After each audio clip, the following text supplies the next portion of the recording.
అందరికీ నమస్కారం అండి. తెలుగు కథలు బై లహరి ఛానల్కి స్వాగతం. ఉదయం 10 గంటలు కావస్తోంది. రోహిణి కార్తె. ఎండ నిప్పులు చిరుగుతోంది. పనంతా పూర్తి చేసుకుని బియ్యం చాటతో సహా వచ్చి వీధి గుమ్మంలో కూర్చుని చెయ్యి బియ్యంలోనూ దృష్టి రోడ్డు మీద నిలిపింది తులసమ్మ. మనసు 4 వీధుల కవతల ఉన్న ఆడపడుచు ఇంటికి వెళ్లిన భర్త దగ్గరికి పరిగెత్తింది. ఆలోచనల్లో మునిగిపోయిన తులసమ్మ ఉన్నట్టుండే అమ్మా అన్న పిలుపు వినిపించి ఉలిక్కిపడి వెనక్కి తిరిగి చూసింది. లోపలి గుమ్మంలో నుంచి నెమ్మదిగా వస్తోంది జ్యోతి. కూతుర్ని చూడగానే తులసమ్మ మనసులో బాధ రెట్టింపయ్యింది. పసిమి పచ్చని ముఖం, విజ్ఞానము, ఆత్మవిశ్వాసము కలబోసుకుని మంచితనపు మెరుగు పెట్టుకుని మెరిసే కళ్ళు, సన్నని ముక్కు, తీరైన శరీరం. ఇంకా చూడలేక తల తిప్పుకుని తులసమ్మ, ఏమిటమ్మా ఇక్కడ కూర్చున్నావు? వేడి గాలి వస్తూ ఉంటే తల్లి దగ్గరగా వస్తూ మందలింపుగా అంది జ్యోతి. పర్వాలేదమ్మా, లోపలే కూర్చున్నాను గదా, వీధి వైపు చూస్తూ అంది తులసమ్మ. వడగాలికి కందిపోయిన తల్లి ముఖం చూస్తూ ఉంటే మండుటెండలో నడిచి రాబోయే తండ్రి ముఖం ఇంకెంత వడలిపోయి ఉంటుందో అనిపించింది జ్యోతికి. నాన్న లోపలికి రాకుండా ఎక్కడికి పారిపోరు గాని నువ్వు ముందు లోపలికి పద. బలవంతంగా తల్లి రెక్క పట్టుకుని లేవదీసింది. తప్పనిసరిగా లేచి ఆఖరిసారిగా వీధి వైపు చూసిన తులసమ్మ ముఖం ఒక్కసారిగా దీప్తివంతమయ్యింది. అదిగో నాన్నగారు వస్తున్నారు అంటూ గబగబా గేటు దాకా ఎదురు వెళ్ళింది. జ్యోతి తల్లి వెనక వెళ్లలేదు.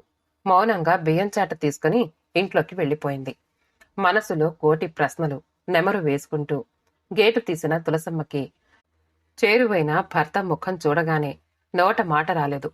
రోహిణి కార్తె సూర్యుడి దాకా వెళ్లి వచ్చినట్టుంది వెంకట్రామయ్య ముఖం. ఆతృతగా ఎదురొచ్చిన భార్య వైపు చూసే ఓపిక కూడా లేనట్టు నిశ్శబ్దంగా వెళ్లి పడక్కుర్చీలో చేరబడి కళ్ళు మూసుకున్నాడు. ఒక్క క్షణం ఏం చేయటానికి పాలుపోలేదు తులసమ్మకి. చివరికి ఒంటి మీద తెలివి వచ్చిన దానిలా భర్తకి దాహమివ్వాలని స్ఫురించి చప్పున లోపలికి వెళ్లబోయింది. ఆమె 4 అడుగులు వేసేసరికి గుమ్మంలోనే మజ్జిగ తేట ఉన్న గ్లాస్తో ఎదురయింది జ్యోతి. కూతురి వైపు శాంతం తలెత్తి చూడ్డానికే భయపడినట్టుగా తల వంచుకుని జ్యోతి చేతిలో గ్లాస్ అందుకుని భర్త దగ్గరకొచ్చింది. ఇదిగో ఈ మజ్జిగ తేట కాస్త తాగండి, ప్రాణం కుదుట పడుతుంది అన్న భార్యలతో ఈ లోకంలోకొచ్చిన వాడిలా కళ్ళు తెరిచి చూశాడు వెంకట్రామయ్య. నిశ్శబ్దంగా గ్లాస్ అందుకుని మజ్జిగ తాగి మళ్లీ వెనక్కి వాలాడు. ఈసారి తులసమ్మ వెనక్కి వెళ్లలేదు. గ్లాసు కింద పెట్టి కుర్చీ పక్కన్నే చతికిలబడి భర్త వైపు చూసింది. భార్య ముఖంలో 1000 ప్రశ్నలు అడగాలి అన్నంత ఆతృత, పెదవి విప్పలేని నిస్సహాయత చూసి ఒక్కసారిగా ఆమె మీద అంతులేని జాలి కలిగింది వెంకట్రామయ్యకి. వయసు మాట మర్చిపోయి ఆమెని ఒక్కసారి గుండెలకు హత్తుకుని ఓదార్చాలి అనిపించింది. పిల్లలు కలగలేదని నువ్వు బాధపడిన నాడు కూడా నిన్ను ఓదార్చాలి అని అనిపించలేదు తులసి. కాని డబ్బు సంపాదించలేని భర్త, అవిటిదైన కూతురు, ఈ ఇద్దరితోనూ అల్లుకుపోయిన నీ జీవితాన్ని చూస్తూ ఉంటే భగవంతుడు నిన్ను నాకెందుకు కట్టబెట్టాడా అనిపిస్తోంది అనుకున్నాడు.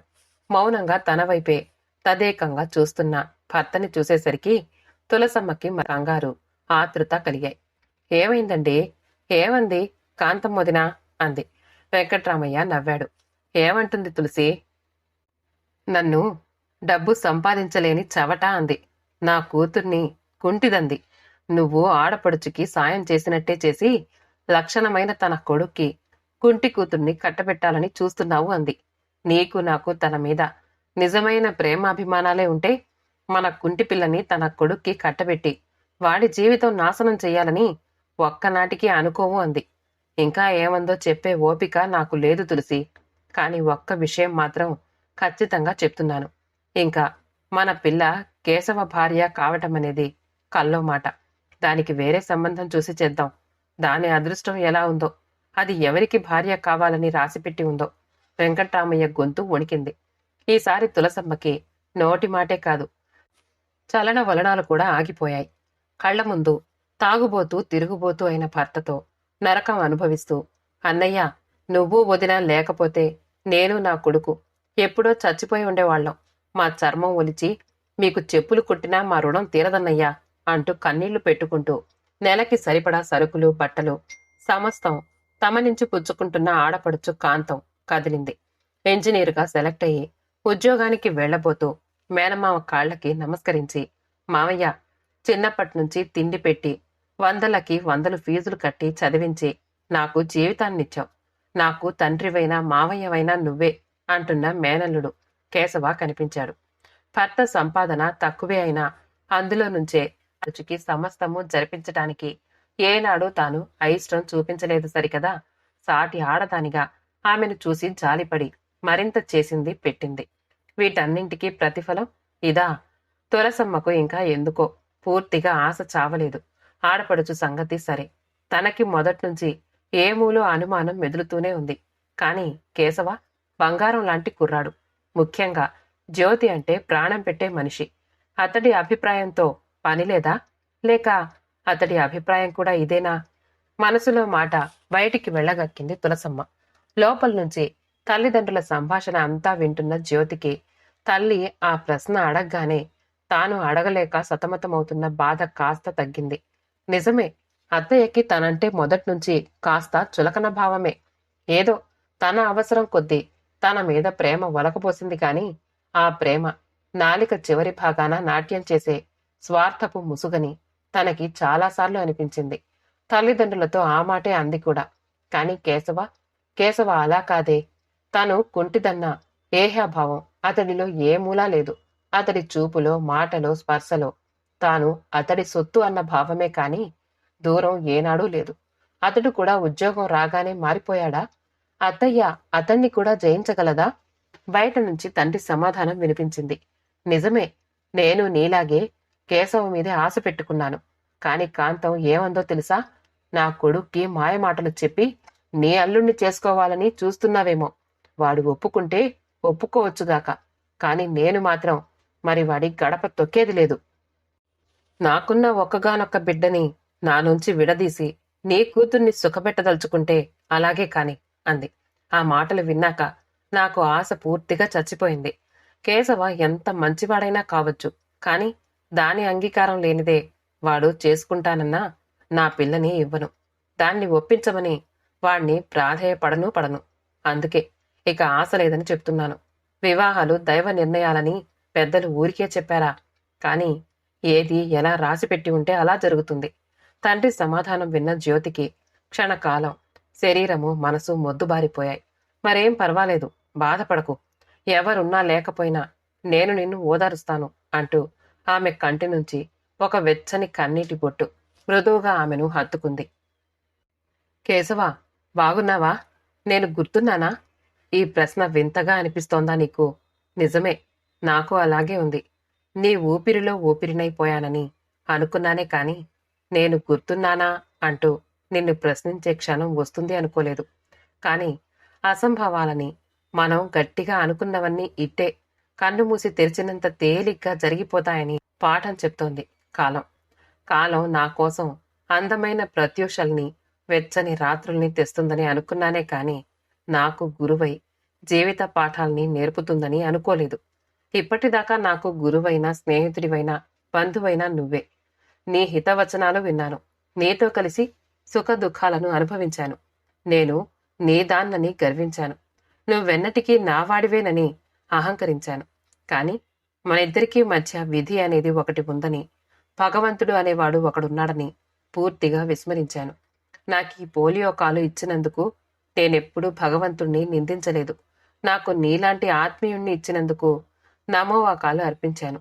కాని ఇప్పుడు పరిస్థితి పూర్తిగా తారుమారైనట్టు కనిపిస్తోంది. నేను రాస్తున్నదంతా వింతగా నీకు కోపం తెప్పించేలా, బాధపడేలా ఉందా కేశవ? నిజమే, నాకు అలాగే ఉంది. నా మీద నేను కోపం తెచ్చుకుంటూనే, నాలో నేను బాధపడుతూనే ఇదంతా రాస్తున్నాను. అలాగే నువ్వు చదువు. నువ్వెప్పుడూ తమాషాగా అంటూ ఉండేవాడివి చూశావా? సృష్టిలో అన్న, చెల్లెలు, తమ్ముళ్ళు, మామయ్యలు అంటూ రకరకాల బాంధవ్యాలు ఏ తంతు లేకుండానే సహజంగా ఎలా ఏర్పడతాయో అలాగే భార్యాభర్తల బాంధవ్యాన్ని కూడా భగవంతుడు సృష్టిస్తే బాగుండును అని. కాని మనం ఆ మాటలు అనుకునేటప్పుడు మనకు తెలియలేదు కాని కేశవ, భార్యాభర్తల్ని కూడా భగవంతుడు కూర్చే ఉంచుతాడు. అయితే మనకి ఆ విషయం తెలియటానికే చాలా తతంగం నడుస్తుంది. అంతే. నేనింత వేదాంతం రాస్తున్నానేమిటా అని ఆశ్చర్యపోతున్నావా? జీవితం మీద అన్ని ఆశలు చచ్చిపోయాక మిగిలేది అదే కదా. నువ్వు నా వాడివని గర్వించినంత కాలము విహాంగంలా గగన వీధుల్లో తేలిపోయాను. కాని విధి నన్ను దూరంగా పొమ్మంటోంది. ఇంకా రెక్కలు తెగిన పక్షినై మృత్యు కోసం క్షణాలు లెక్కపెట్టడం తప్ప నేను చేయగలిగింది ఏముందని? మనిద్దరి మధ్య ఉన్నది కేవలం బంధుత్వమేనని, నువ్వు నా బావవని, నిన్ను పెళ్లి చేసుకునే అర్హత నాకుందని మాత్రమే నేను నిన్ను కోరుకోలేదు. అది నీకు తెలుసు. ఊహ వచ్చింది మొదలు. నీతోనే నా జీవితం అల్లుకుపోయింది. నాకు విజ్ఞానాన్నిచ్చావు, ఆత్మవిశ్వాసాన్ని, ధైర్యాన్ని నూరిపోశావు. నాకంటూ ఒక వ్యక్తిత్వాన్ని కలిగించావు. మనిద్దరం కలిసి ముందు ముందు అనుభవించబోయే జీవితాన్ని నా కళ్ల ముందు అందంగా చిత్రించావు. నేను కాదు కేశవ, నువ్వు చెక్కిన శిల్పాన్ని. You are my Pygmalion. Keshava, ఏదేదో రాస్తూ అసలు సంగతి రాయదేమిటి అని విసుక్కోకు. ఆ విషయాలన్నీ అత్తయ్య ఈపాటికే నీకు రాసి ఉంటుందని నా నమ్మకం. నాన్న కూడా అత్తయ్యకి వ్యతిరేకంగా ప్రవర్తించే ఉద్దేశంలో లేరు. అందుకే ఆఖరిసారిగా నిన్ను ఒక్కసారి కేశవ అని మనసారా పిలుచుకోవాలి అని కోరిక బిగపట్టుకోలేక, నా మనసు నీ ముందు దాచలేక ఇవన్నీ రాశాను. Farewell my friend, farewell forever. Jyothi. అమ్మా! వంటింట్లో పని చేసుకుంటున్న కాంతమ్మ కొడుకు పిలుపు విని ఆదరా బాదరాగా వచ్చి తలుపు తీసి కొడుకుని చూస్తూనే నిర్ఘాంతపోయింది. కొన్ని రాత్రులుగా నిద్రలేని వాడిలా, దేనికోసమో కృంగి కృశించిపోతున్న వాడిలా వడలిపోయి ఉన్నాడు కేశవ. నిర్ఘాంతపోయి చూస్తున్న తల్లిని చూసి నీరసంగా నవ్వుతూ, అలా చూస్తున్నావేమిటమ్మా అన్నాడు. ఏమి లేదులే, రా లోపలికి అంటూ లోపలికి నడిచింది కాంతమ్మ. మనసులో మాత్రం, వీడు జ్యోతిని పెళ్లి చేసుకోవద్దని ఉత్తరం రాశానని ఇలా తయారై ఉంటాడు. కుర్రకారు, వీళ్లకేం తెలుసు జీవితం గురించి. ప్రేమ దోమ వెనక్కి పెడితే ₹1,00,000 కట్నంతో రంభలాంటి కూతుర్నివ్వడానికి తన ఆడపడుచు సిద్ధంగా ఉంది. రత్నాన్ని వదిలేసి గుడ్డిగవ్వ కోసం పరుగులు పెడతారా ఎవరైనా? వాణ్ణి 4 కడిగేసైనా సరే ఈ సంబంధానికి ఒప్పిస్తాను అనుకుంది. ఆ ప్రకారమే కొడుకుతో ఏం మాట్లాడాలో మనసులో గట్టిటూ కాఫీ గ్లాసు కొడుక్కి అందిస్తూ, ఉత్తరం పత్రం లేకుండా ఇంత హఠాత్తుగా వచ్చావేమిట్రా అంది ఉత్పోద్ఘాతంగా. నువ్వే కదమ్మా రమ్మని రాశావు అన్నాడు కేశవ మామూలుగా. ఆశించని ఆ సమాధానానికి తెల్లబోయింది కాంతమ్మ. ఆడపడుచు కూతుర్ని ఇస్తానంటోందని, వీలు చూసుకొనొస్తే పిల్లని చూసుకోవచ్చని తను రాసిన మాట నిజమే. కాని ఒక్క ముక్క కూడా ఎదురు చెప్పకుండా వీడు ఇలా వచ్చేస్తాడని అనుకోలేదు. తల్లి ఆశ్చర్యం నుంచి తేరుకోకుండానే అన్నాడు కేశవ నెమ్మదిగా. కేవలం ఆ పని మీదే రాలేదమ్మా నేను. వేరే కారణం కూడా ఉంది. నా ఉద్యోగం పోయింది. ఈసారి కాంతమ్మ మరింత తెల్లబోయి వెంటనే తేరుకుంటూ, నేను నమ్మను. జ్యోతిని పెళ్లాడవద్దని అన్నానని నువ్వాడుతున్న నాటకం ఇదంతా అంటూ అరిచింది. కేశవ కోపం తెచ్చుకోలేదు. శాంతంగా, నీ ఇష్టమమ్మా, నువ్వెలా అయినా అనుకో. నేనసలే చాలా విసిగి ఉన్నాను. అనుకోని చిక్కుల్లో చిక్కుకుని కొన్ని రాత్రులుగా కంటి మీద కునుకనేది లేదు. ఇప్పుడు నీకు నచ్చజెప్పే ఓపిక సహనం నాలో లేవు. జ్యోతి విషయం మర్చిపో. నాకు అర్జెంటుగా 50,000 కావాలి. అందుకే వచ్చాను అన్నాడు. కొడుకు మాటల్లో వినిపిస్తున్న ఆందోళన, నిజాయితీ కాంతమ్మకు నోట మాట రాకుండా చేశాయి. 50,000? ఇప్పటికిప్పుడు అంత డబ్బు ఎలా వస్తుందిరా? అయినా అంత డబ్బు ఒక్కసారి ఎందుకు నీకు అంది. ఆ 50,000తో పోయిన నా ఉద్యోగాన్ని తిరిగి సంపాదించుకోవాలమ్మా. సుధని పెళ్లి చేసుకుంటే ₹1,00,000 ఇస్తారని రాశావు. ముందుగా ఇప్పుడు 50,000 ఇమ్మను. ఆ డబ్బుతో నా ఉద్యోగం తిరిగి దక్కిందా, మరింకా నయా పైసా తీసుకోకుండా సుధని చేసుకుంటాను. ఉద్యోగం దక్కలేదు, ఆ మిగిలిన 50,000 ఇస్తే ఏదైనా చిన్న వ్యాపారం చేసుకుంటాను. కాంతమ్మకి ఈసారి ఏడుపొచ్చేసింది. ఏడుస్తూ, ఒరేయ్, ఎందుకురా నన్నిలా ఏడిపిస్తావు? నువ్వు చెప్తున్నవన్నీ అబద్ధాలని చెప్పరా అంది. కేశవ చేతులు జోడించి తల్లికి నమస్కారం చేస్తూ, అమ్మా, మనసులో నేనెంత ఏడుస్తున్నానో నీకు తెలియటం లేదు. నీకు అంత నమ్మకం లేకపోతే కాగితాలు చూపిస్తాను. ఎవరి చేతనైనా చదివించుకో. కాని నీ కొడుకు బ్రతుకు వీధిన పడేసిన దానివి అవుతావు అన్నాడు. కాంతమ్మ మాట్లాడలేదు. మౌనంగా ఏడుస్తూ ఉండిపోయింది. కొద్దిసేపు చూసిన కేశవ మాట్లాడవేమిటమ్మా? అత్తయ్య దగ్గరికి నన్ను వెళ్ళి మాట్లాడమంటావా అన్నాడు. కాంతమ్మ మాట్లాడలేదు.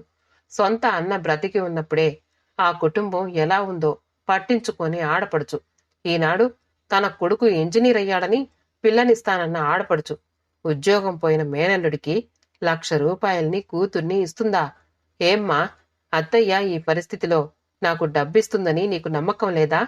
కాంతమ్మ కొడుకు ప్రశ్నకి జవాబివ్వకుండా, పోనీ మావయ్యని అడిగి చూడకూడదట్రా అంది నసుగుతూ. తల్లి మాటలకి కేశవ ముఖం ఎర్రబడింది. మావయ్యనా? ఏం ముఖం పెట్టుకుని వెళ్ళి అడగమంటావమ్మా? తన కూతుర్ని చేసుకుంటావని మొదట్నుంచి నమ్మించి ఇప్పుడు కాదు పొమ్మన్నావు. మళ్ళీ ఆ గుమ్మం ఎక్కి దేహి అనటం కంటే ఇంత విషం తాగటం మంచిది అన్నాడు. కాంతమ్మ చప్పున కళ్ళు తుడుచుకుంటూ, లేదురా, మావయ్యని అడగడానికి మనం భయపడక్కర్లేదు. వాడు మనని చిన్నబుచ్చడు. అవసరం ఇది అని చెప్తే ఎలాగోలా ఆదుకుంటాడు అంది. కేశవ నవ్వి, ఎలా ఆదుకుంటాడమ్మా? తనకున్నదంతా మనకే పెట్టాడు. నన్ను కన్నది మీరే. అయినా పెంచింది మాత్రం మామయ్యే. రూపాయి చొప్పున కొన్ని వేల రూపాయలు మన కోసం ఖర్చు పెట్టాడు. నాన్న చనిపోయిన నాడు నాన్న తరపు వాళ్ళు ఒక్కరైనా వచ్చి ఒక్క పైసా అయినా సాయం చేశారా? 100,000, 1,000 ఖర్చు పెట్టి మామయ్యే అంతా చేశాడు. నన్ను చదివించాడు. నా కోసం నలుగురి కాళ్ళు పట్టుకుని నాకు ఉద్యోగం వచ్చేలా చేశాడు. ఇంకా ఆయన దగ్గర ఏం మిగిలిందని? మిగిలి ఉన్న అభిమానాన్ని కూడా మనం చంపేశాక ఇంకా మన కోసం ఏమైనా చెయ్యాలని ఎందుకనుకుంటాడు అన్నాడు. కాంతమ్మకి కొడుకు మాటలతో మరింత దుఃఖం వచ్చింది. నిజమేరా, ఏదో నీ సుఖం కోసం పాకులాడుతున్నాను అనుకుని నీకున్న ఒక ఆధారాన్ని తెంపేశాను. అయినా పర్వాలేదురా, మావయ్య దేవుడు లాంటివాడు. నేను వెళ్ళి క్షమాపణ చెప్పుకుని అడుగుతాను. జ్యోతిని నువ్వు చేసుకుంటావని కూడా చెప్తాను అంది. వద్దమ్మా, నాకిష్టం లేదు. మనం ఇంతటి అవకాశవాదులం కాకూడదు.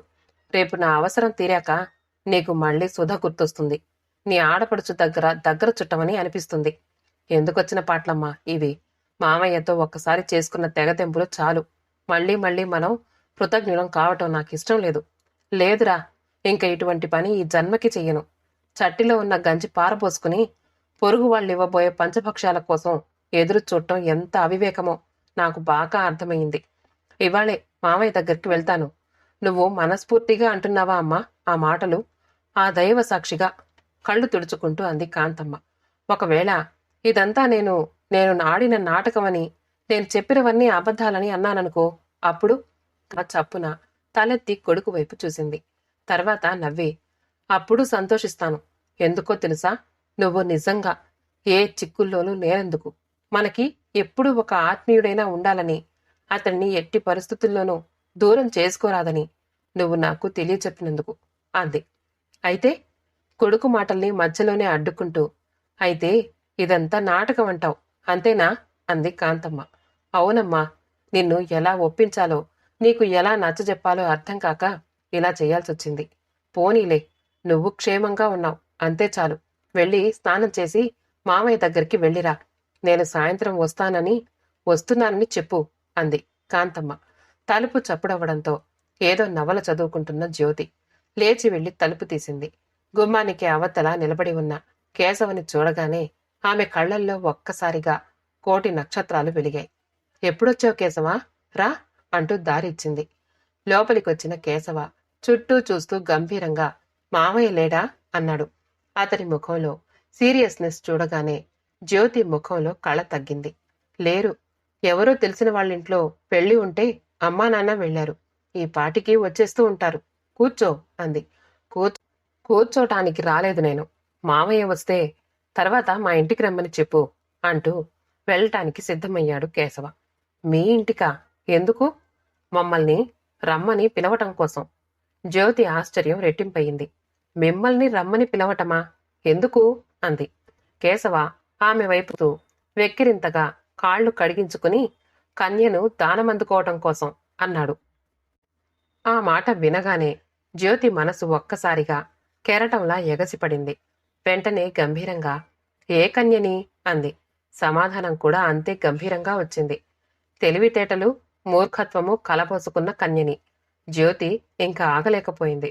చప్పున కేశవ దగ్గరగా వస్తూ, అలా ఉత్తరం రాశానని ఇంకా కోపమే అంది. "ఉహుం, నాకు కోపం ఎందుకు?